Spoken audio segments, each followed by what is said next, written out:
Bes, napapasabi ka rin ba minsan na ang sarap na lang bumalik sa pagkabata? Heto na, ang Laika Barista Moments natin na pinamagatang Noon at Ngayon. Naaalala mo pa ba kung ilang beses ka pinagbawalan at pinagalitan ni Mama? O kaya naman ay naglagay ng makapal na karton sa puwet para hindi maramdaman ang palo ni Papa? Siguro para magkaroon ka ng takot? Siguro para hindi tayo matuto magpalusot? Siguro nga. Siguro kaya pinapalo tayo noon dahil mas masakit pala ang hamon ng buhay ngayon. Siguro kaya hinahayaan tayong maglaro noon kasi mas seryoso na at hindi pala biro ang buhay ngayon. Siguro kaya yung mga magulang natin, ayaw tayo malingat sa paningin nila noon dahil inaabot ng buwan o taon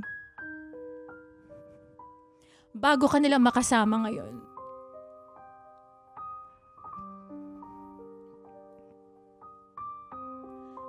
Siguro kaya pinapayagan tayong kumain ng matatamis noon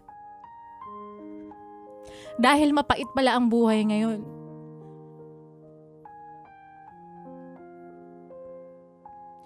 Siguro kaya palagi tayong inaalalayan sa paglalakad ng mga magulang natin kasi kapag tumanda,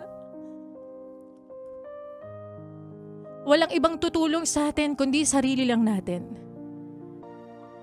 Siguro kaya masaya na tayo sa 10 piso noon dahil hindi mo pala basta-basta mabibili ang mga gusto mo ngayon. Siguro kaya hinahayaan tayong mangarap noon kung ano ang gusto natin maging dahil hindi ganon kadali makuha ito kung hindi mo pagsisikapan.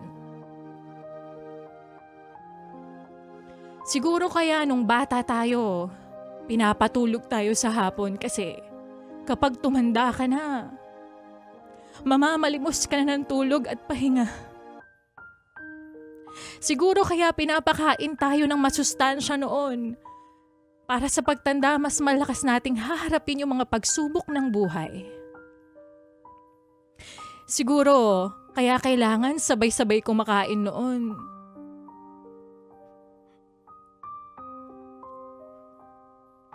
Kasi darating pala yung araw na mag-isa ka na lang kakain ngayon. Siguro, kaya tayo hinahayaang magtiwala noon na hindi tayo iiwan ni Mama habang natutulog. Dahil mahirap na magtiwala sa panahon ngayon.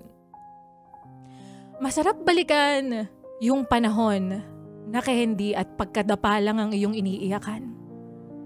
Na ngayon, ang dami ng dahilan na minsan parang gusto mong sumuko na lang. Pero heto ka. Kinakaya at nagagawa mong lampasan sa tulong ng pamilya at totoong mga kaibigan.